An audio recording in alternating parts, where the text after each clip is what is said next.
Hi everybody, I'm Valkyrie, and welcome to my Apex Predator guide to playing Wraith. In this guide, we're going to be going over natural in-game leadership of Wraith, team play versus solo play, positioning, Wraith's actual role within a fight, phase and portal usage, awareness, and enemy mapping, along with multiple other things that a Wraith that wants to have the edge on their enemy should know. First thing to understand is, don't try to be like these streamers or content creators right out of the gate. You're only going to hurt your own growth as a player by doing this. Just take your time and play the game.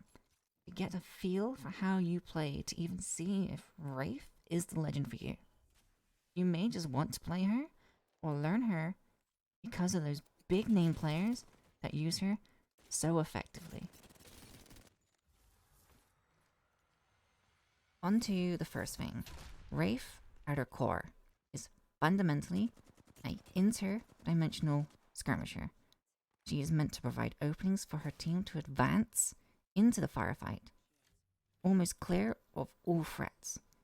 Be this by a portal behind cover, into a building, just out of the way of an ultimate, into a tunnel, or anything that you can see in your peripherals to provide cover for your team. Or by poking at the enemy from a distance or from an angle that they don't expect by doing just tickle damage to them. You don't have to down them or 1v3 them. Just provide a little bit of distance between the enemy's thought path of your team and the enemy themselves. She's not meant to 1v everything. She's just there to be a gnat of sense. Just to be a little pest to the enemy. That's what a skirmisher does. Now, with the awareness and enemy mapping, these two steps go hand in hand. Gradually be more aware of things as you progress through the stages of skill within Apex Legends, and mentally be able to track enemy positions as well as their movements. This is just accomplished over time, and practice makes perfect. Pushing forward, holding angles, having a mental layout of the map, and semi-predicting where they're going to go from where you last saw their position. Playing Wraith is like multiple games of chess being played throughout your match within your mind. Trying to keep this short, there are other smaller things to every step throughout this guide. You'll gradually learn throughout trial and error. Just focus on paying attention to your team's position, the enemy's location, but also be aware of what the enemy can see from their location, not just what you can see of them. This is where map awareness comes into play. Understanding every map down to the finer details of little rock placements rather than just big POIs or choke points. As for example, in this clip, I'm using just a somewhat minor obstacle as cover.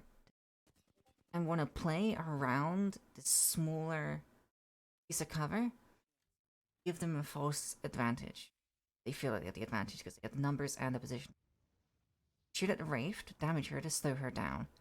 Horizon ulted on me, so what the Horizons do when they ult, they push. Continue to shoot at the Wraith, I don't hurt her, but that gives me time to fight the Horizon one-on-one. And that allows me to deal with the Horizon and then push with the Wraith because she's coming in slowly after I've already shot at her to slow her down. As you can see, I've been able to use this piece of remote cover to win the firefight. Going onward, we have portal and phase usage. However, a Wraith should always be somewhat reserved when applying her kit to the battlefield, and should always try to rely on movement to avoid damage, using her surroundings and such, from other threats. With that said, phase is her more commonly known as get out of jail free card, or oh, I messed that button. But it can also be used as a scouting move or aggressive maneuver to outflank the enemy to get those angles mentioned earlier on in the video to open up avenues for her team to advance and survive. But when paired with the portal, this can be done more effectively or used in ways to disorientate the enemy, like the infamous kidnap. Come at me. I utilize the portal and the phase to approach the enemy with the better position, kidnapping one of them, of which throws them off completely, resulting in the entire team scattering and panicking, allowing me and my random teammate to deal with them individually.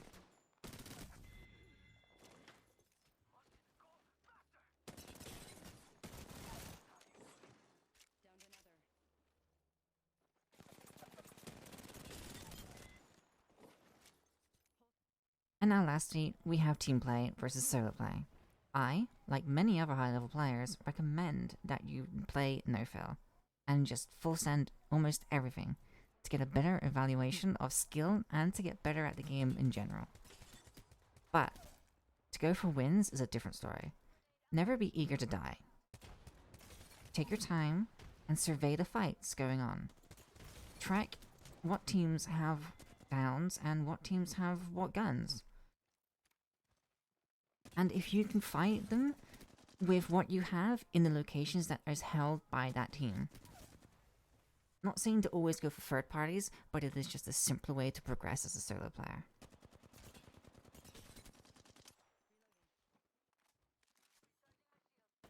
Team play, on the other hand, is a raging bull of a topic, since the integrated matchmaking system can really hold you back.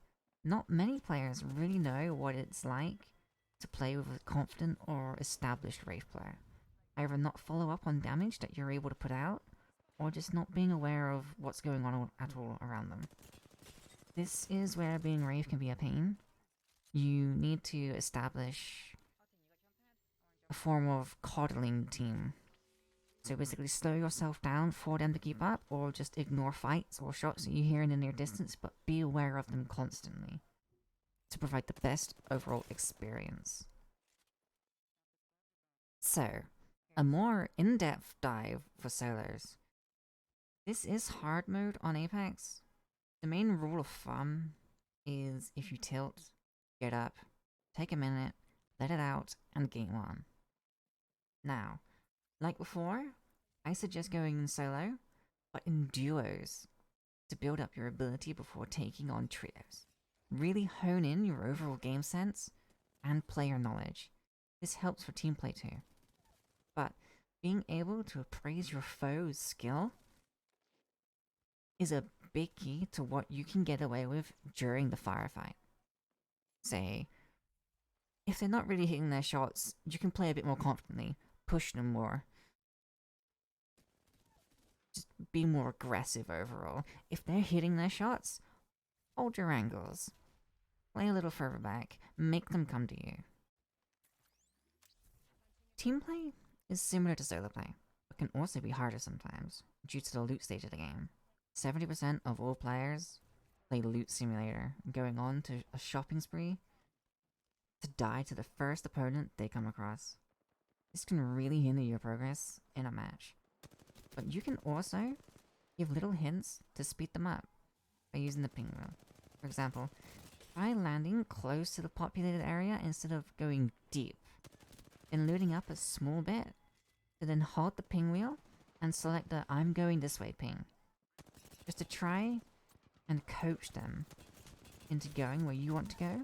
This doesn't necessarily have to be for a fight, but this can be for a rotation to avoid a fight or just get a better position to take the fight instead. It's just play around with it. The game does give you ways to coach your team along, even if your team are not that cooperative. Yes, they may have their own ideas and their own ways to do things, but primarily, it's the Wraith that is meant to have the best understanding of the match.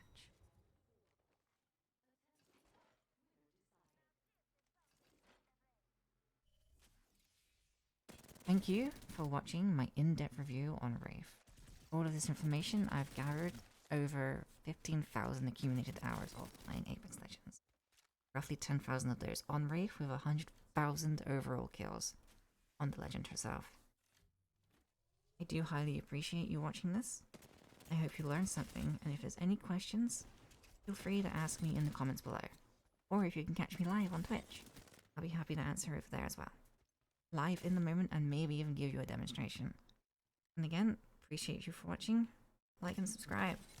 See you in the next one. Bye!